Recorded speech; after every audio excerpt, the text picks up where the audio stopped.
Presentation is where inflation comes from, and it's an addendum to the Fed does not exist. And in this, our goal is to understand the sort of relationship between money, credit, and income, and how these things cause or don't cause inflation, and what that means for inflation markets. So at a high level, the main argument here is that the only way for inflation to be self-reinforcing is if it's a monetary inflation, because a non-monetary inflation is always self-correcting. So we can think of inflation as either self-reinforcing, where higher prices cause even higher prices, or self-correcting, where higher prices resolve or cure higher prices and ultimately produce lower prices. And then inflation can also be monetary, meaning prices rose because the supply of money increased, or non-monetary, which means prices rose for any other reason. And then I haven't included it here, but inflations can also then sort of be classified as transitory or persistent. And so the point here is that these actually aren't three separate ways of describing inflation, but that they all describe the same sort of split, which is that what we see in this spectrum, which is that if you don't have a money printer, then you can't reliably achieve a sustained inflation. And then if you do have a money printer, then you can, but you also risk the possibility of a self-reinforcing or spiraling inflation. And so this becomes a useful way both to think about markets and policy. So from a markets viewpoint, if you have assets that respond only to one type of inflation and not the other, then you can use these markets to make more precise bets on the type of inflation that you expect to see. And then from a policy perspective, inflations that are non-monetary or self-reinforcing or transitory, they actually don't require a monetary tightening because they're already self-correcting, which means that they're already taking care of themselves.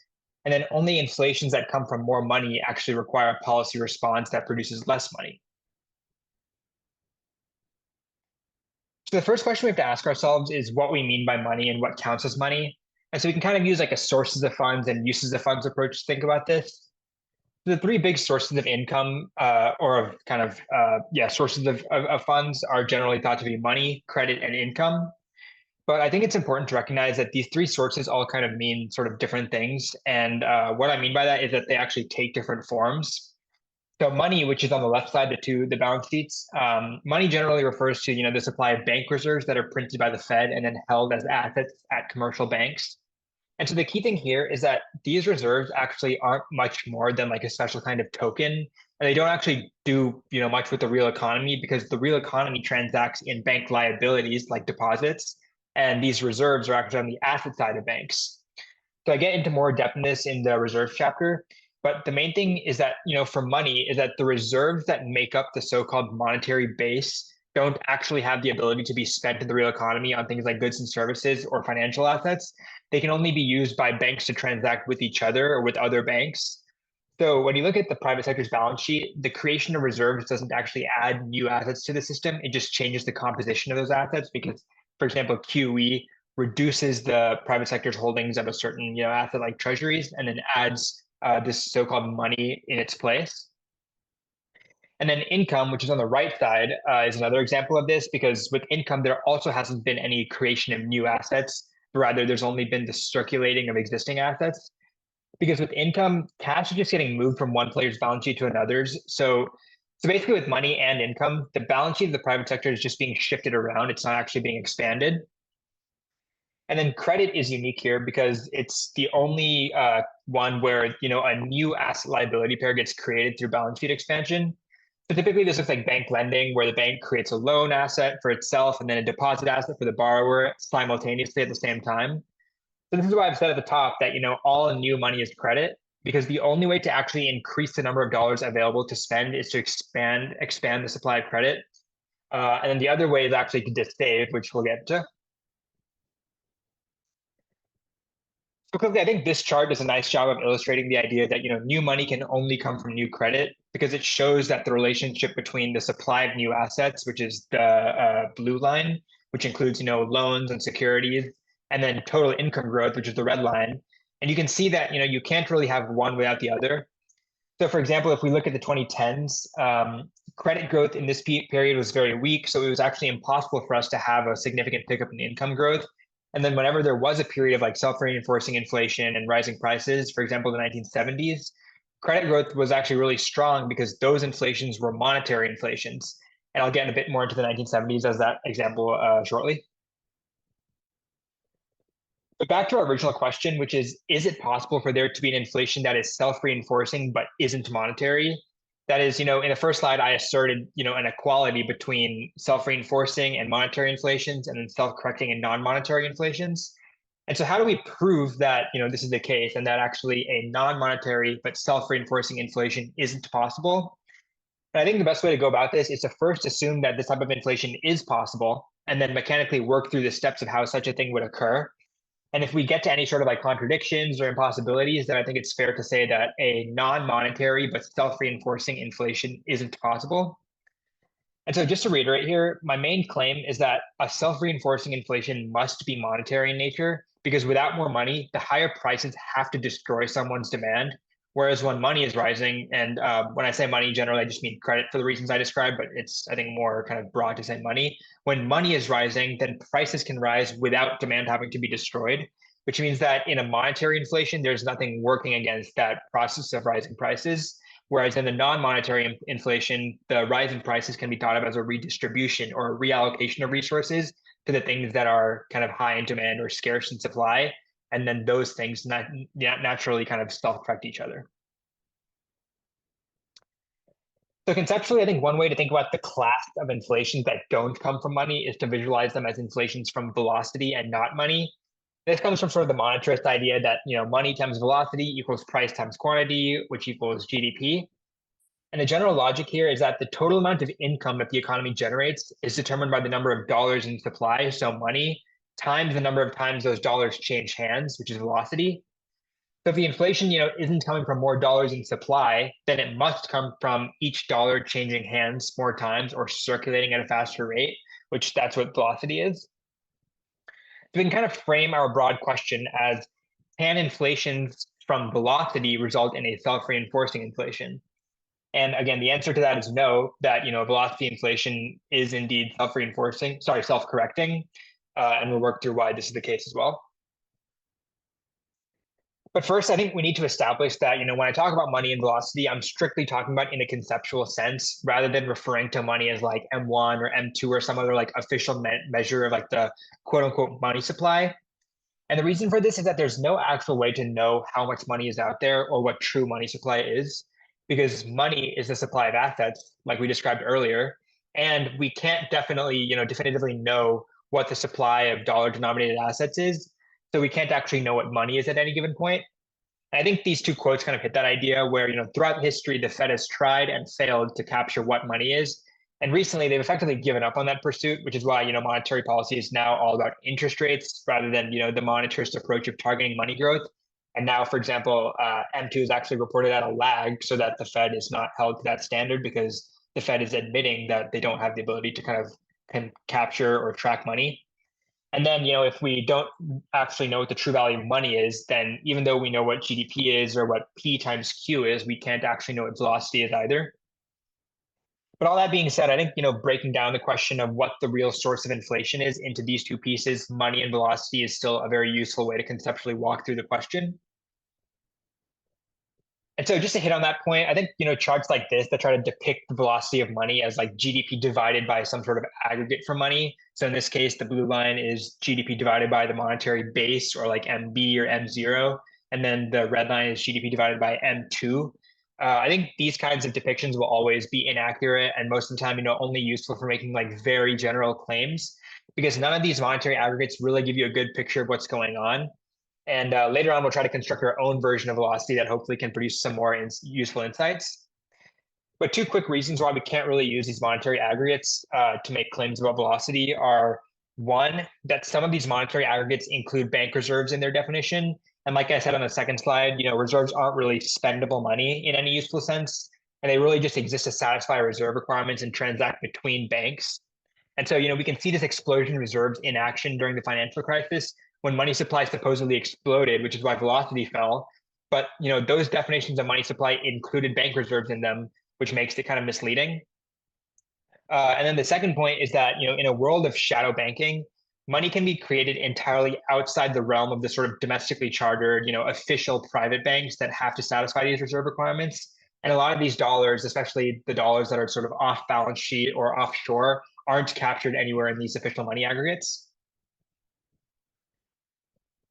So on this question of a velocity-driven inflation, the first perspective that I wanted to show was the long-term empirical view. This chart's kind of the last like 400 years of inflation in the United States, and we can kind of split it into two pieces. So the first is when money was hard, and then the second is when money became elastic. So by hard money, I mean, money was fixed in supply. So, as long as we were on the gold standard, money was essentially scarce and it couldn't really expand in supply easily. And then around the 1950s and 60s, as the global dollar reserve currency system started to take form, money became elastic because now, commercial banks around the world had the ability to print new dollars that weren't backed by anything other than promises. And so this Rusa quote, I think, illustrates the idea that, in this period, in like starting in the 50s and 60s, money became elastic because banks were constantly creating new supplies of dollars outside of the purview of the Fed. So these dollars weren't backed by like gold or some other precious metal or even reserves, which is why, the monetary aggregates tended to be inadequate. And so the point here is that the only time in history when we actually experienced an extended period of pronounced inflation was when the supply of money was able to expand freely. And then, of course, on the flip side, when that system broke down in 2008 and money stopped being able to expand easily, then we got deflation again. But if we look at the hard money era, we can see that there really wasn't ever a single period of like extended self-reinforcing or self-sustaining inflation. And money happened to always be inelastic during this period, which meant that velocity alone was unable to produce a self-reinforcing inflation like it did in like the 1970s self-reinforcing inflation was. So we have 350 years of hard money and no self-reinforcing inflations, and then we have about 60 or 70 years of elastic money during which we got a self-reinforcing inflation. And it's because that inflation was monetary, because banks had the ability to create dollars that were now just backed by themselves. They were just backed by promises. So now let's try to take a few cuts at what a velocity-driven inflation could look like. The first perspective is to think of velocity as like the number of times that a dollar gets exchanged between two parties. As I've shown an example of a velocity-driven inflation broken into the four pieces MVPQ, where we start out with a money supply of 10, for example, and a velocity of 2, where so this economy has effectively had two exchanges, and each exchange was for some good or service that costed $10, so the total output was 20. And so we start with money and prices equal to 10, and then velocity and quantity equal to 2. And then as part of this velocity-driven inflation, velocity increases to 3, and then prices increase to 15. So, theoretically, money has stayed the same, velocity has increased, quantity has stayed the same, so that must mean prices have increased. So MV equals PQ still works out on the right side where velocity and prices have risen, but money has stayed the same. And the problem with this is that there's no way for velocity to increase without quantity also increasing, which means that higher velocity is actually deflationary through higher supply. Because if we spell out in English what's actually happening here, it's that the velocity, i.e., the number of times the money changes hands, is now 3 instead of 2. But the number of goods or services exchanged in total was still somehow 2, which is impossible. So what this shows is that velocity is actually a growth concept, not an inflation concept, because a higher velocity means that each dollar is conducting more activity, not that more dollars are conducting activity. And this idea that velocity tracks with growth rather than inflation will become useful in a few slides. But the next interpretation of velocity is Dissaving, which it actually shows how it is possible for an increase in velocity to be inflationary if a particular dollar's velocity goes from 0 to 1, which is what Dissaving kind of is. Because when I dissave, I take money that was originally not conducting activity and I assign it to activity, and this activity could have already been taking place at a lower price, such that now this dollar can facilitate that higher price. And so the way this happens is if the consumer is willing to live with a lower level of savings in order to commit more of their dollars to activity. So here I have an example where we can work through, and we have two businesses and two households that start out with $100 each, and household one works at business one and buys goods from business two, and household two works at business two and buys things from business one. So let's start by saying that the good that they buy costs $20, and then the wage that they get paid from the business also is $20, such that at certain points every household and business will have to live in that time with like an interim savings level of $80 when they've bought a good or they've paid a wage, but they haven't actually received back their $20 yet. Now let's say that household one receives a $10 stimulus check, which gives them $110 now in total savings. So if we work through the steps of this, where, in response to the stimulus check, business two raises their prices to 30 from 20. And then in response to that price hike, household one now demands a wage increase from 20 to 30. And then in response to that wage hike, business one raises their price from 20 to 30. And then in response to that price hike, finally, household two demands a wage increase from 20 to 30. Then, we can see how, the price level and the wage level have both inflated from 20 to 30. But the thing that actually facilitated those price increases was the fact that someone at some point was willing to live with a lower amount of savings for a period of time. And as those dollars were out in the out in the economy circulating, prices were able to rise because there was more money available to facilitate those price increases. Whereas, let's say if one of the households refused to ever dip below $80 in savings, then the price of, that good that the household buys would not be able to rise to $30, or else it would destroy that household's demand, which would make it a non-monetary inflation, because then in order to actually sell that good, the business would have to move their price back to $20 in order to sell the good.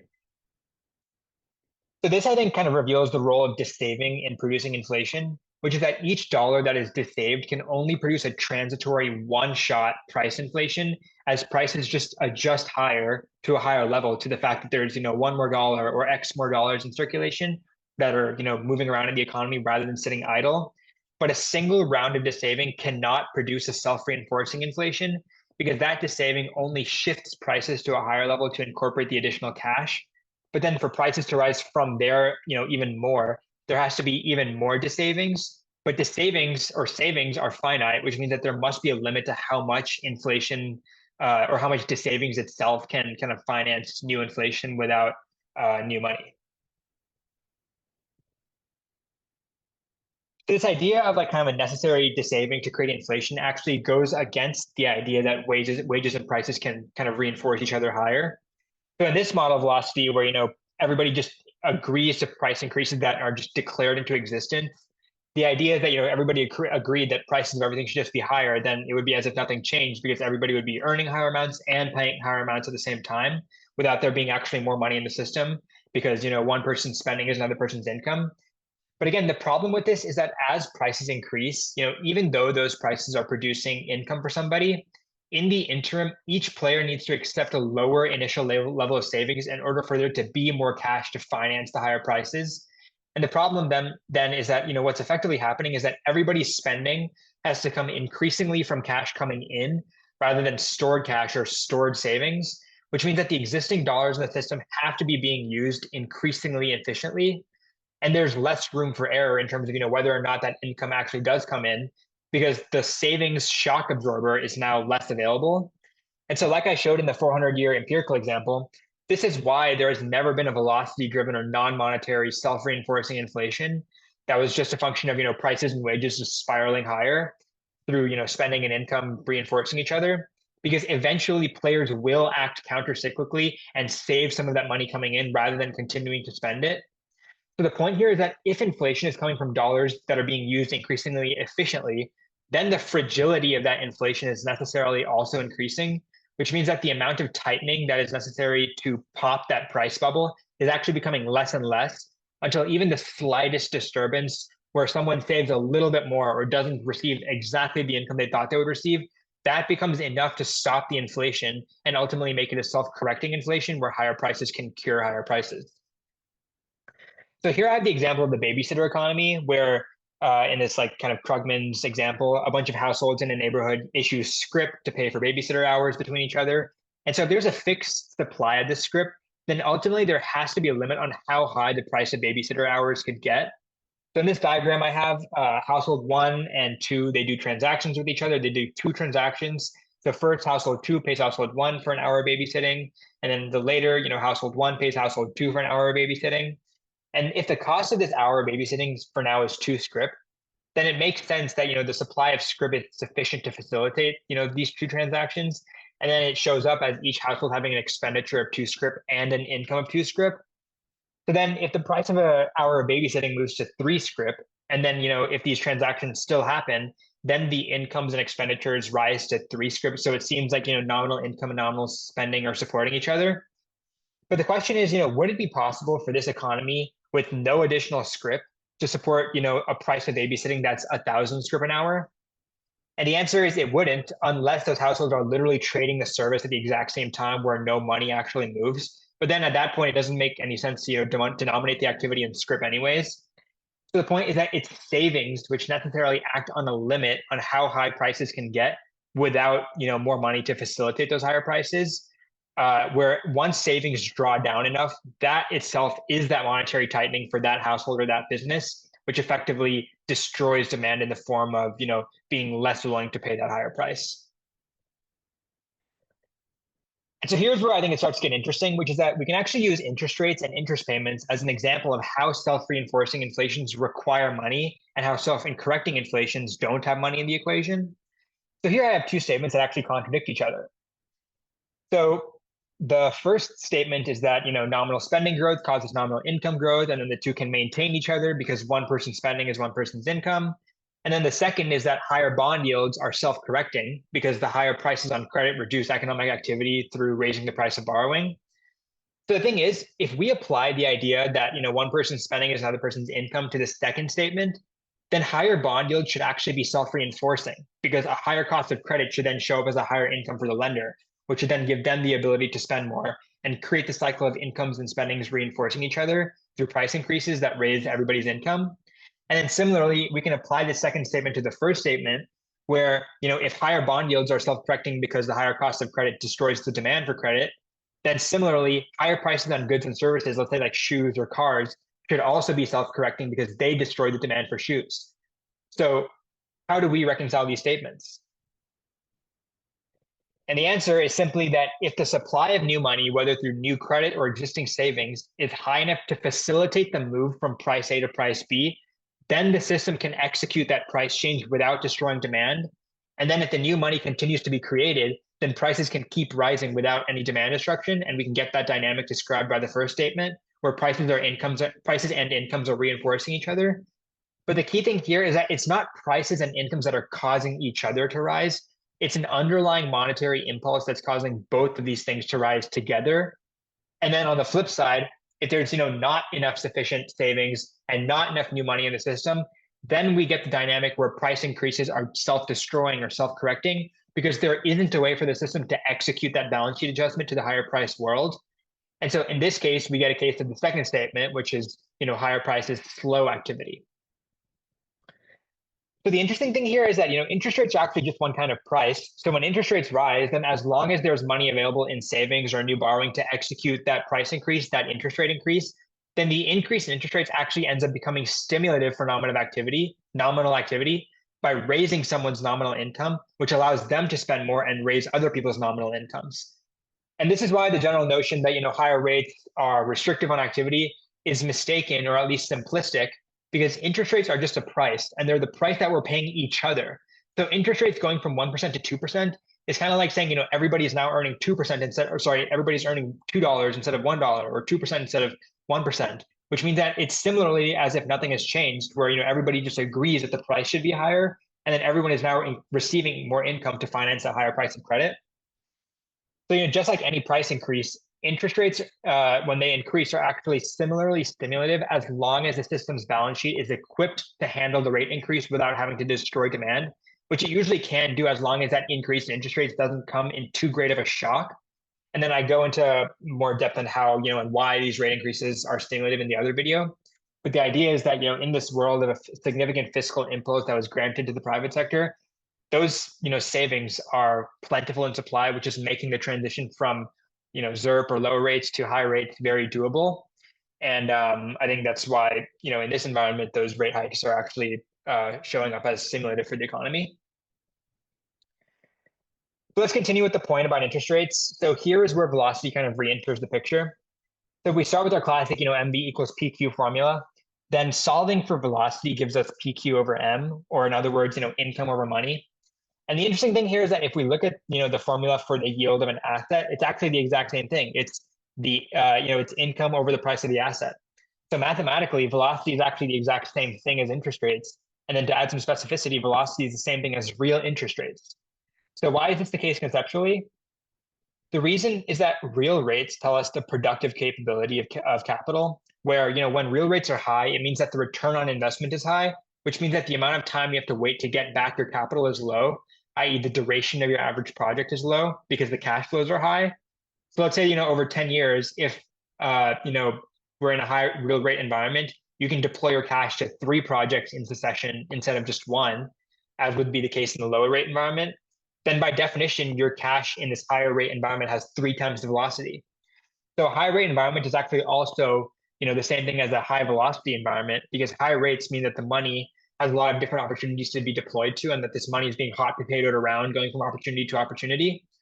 So this hints at why, it's so detrimental for the economy for rates to be at zero, because in this situation, money just doesn't have that many good opportunities. So it ends up kind of just sitting around in unproductive places rather than actually going to do things. And then you ultimately get less economic activity. And then the other thing is that, when real rates rise, it mechanically devalues assets versus the cash flows that they produce, meaning that it raises incomes relative to wealth, which is the same thing as raising velocity relative to money, because velocity is the flow and money is the stock. And raising rates raises the flow relative to the stock because it means that each dollar is now doing more. And then finally, when rates rise, it forces players to dissave to, fund the additional interest service, which just raises the overall velocity of money by forcing more dissaving and getting that money into the economy.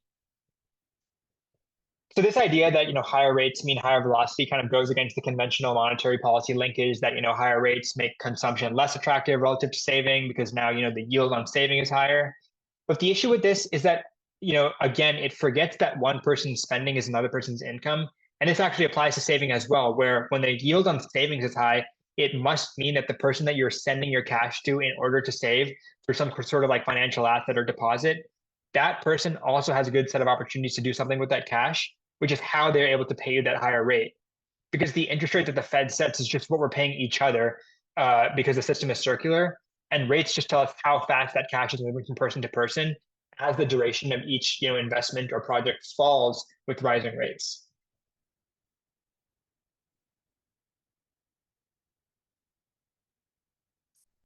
So here we apply some of those ideas, including that higher interest rates mean a higher velocity. So using the FRED database, in my opinion, this is kind of the closest that we can get to an accurate velocity measure. Because in this chart, the version of money that I'm using is just all commercial bank assets. Because like I said before, money is just the liabilities that match assets. And only banks have the ability to create new asset liability pairs out of nothing.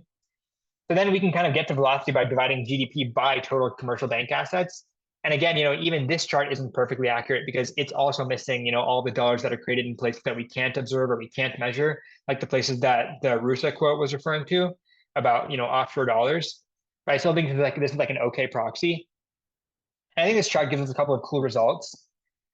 So the first thing is that, we can see that the inflation in the 1970s wasn't actually a velocity-driven inflation. It was a money-driven inflation, just like we would expect with, any self-reinforcing inflation. Because in the chart, we see, velocity is roughly constant. So if prices are rising, then it must be coming from money. And then the second takeaway is that since about, 1990, velocity looks to have experienced a secular decline, which effectively means that money is being used less and less productively and being assigned to fewer opportunities or opportunities that take longer and longer to mature, which just locks up that cash for longer and reduces its velocity. And so this coincides nicely with the kind of secular decline in interest rates that we also saw during this period. And then the last thing is that in the most recent period, i.e., the last couple of years, we've actually seen a pick up in velocity, which is helping magnify and prolong the current cycle. But the key thing on that last point is that the pickup in velocity that we're seeing today isn't what's driving the inflation that we saw or that we're seeing, but rather the velocity is what's driving the really strong real growth that we've seen recently and the disinflation that we've seen recently. Because if money is being assigned to more and more opportunities across spending and investing, then the amount of activity that the supply of money is facilitating will increase. And that shows up as a higher quantity of goods and services produced and purchased. So the cyclical dynamics that we're seeing right now are velocity driven, but through growth, not inflation. And then it makes sense, that we would see an uptick in velocity because we're going through this period of like unprecedented dissaving after, the COVID period of unprecedented saving. But the point is that this dissaving can only produce a transitory inflation. And then without additional money, the increase in velocity will only be a support to growth, not inflation. And eventually the increased supply of goods and services will actually serve as a disinflationary force by raising supply, which is a good thing, and which is why we should want high velocity and high rates. So we're actually seeing this exact sort of rising growth, falling inflation dynamic play out in bond markets. So here the green line is the TIPS yield or the real 10-year yield, and then the blue line is the nominal yield, and the red line is the inflation break even for 10 years. Most recently, the sort of rise in bond yields has been entirely from higher real yields, with inflation break even staying mostly stable. And this kind of corroborates the idea perfectly that nominal GDP has accelerated from a rise in velocity, which is supporting growth rather than inflation, because what produced the inflation was the rounds of fiscal stimulus. But because these are more like one-shot injections of cash into the system, they only produce a sort of transitory inflation.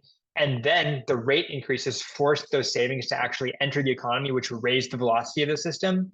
So the key thing here is that by raising real yields, the rate hike simply just stimulated the economy by getting cash out of hiding and into the system, where it's now being kind of forced to do stuff and act as income for more players. And so this goes with the idea that I get into more in the other video that we should desire a world with high real yields, because that means that the incentive to create money or deploy existing money is high. And then, now that yields are high, the amount of assets that are being produced has again increased, but this time in the form of, the fiscal deficit expanding to cover its higher interest burden, which means that, the rate hikes are actually producing their own source of new money, which may create another round of money-led inflation. But that's distinct from the increase in velocity, which we can see via higher real yields and higher growth prints, and also disinflation from the highs since 2022. So all these things kind of work together to match the idea that, velocity, real rates, growth, disinflation, that's one category of sort of stimulation for the economy. And then money, nominal rates, inflation break evens, those are its own category, and the two don't really mix. They're separate concepts. The one big takeaway from this discussion of velocity and money is that in order to figure out sort of where inflation is going, I think the energy that people spend on wages and income, they need to put that towards figuring out where money production is going, because money production is really the only thing that matters for inflation, whereas wages and income are more like a snapshot of the fact that a certain amount of money got transferred from one party to the other. But this just tells us that prices happen to be at a certain level, not that prices are going to go up or down from here.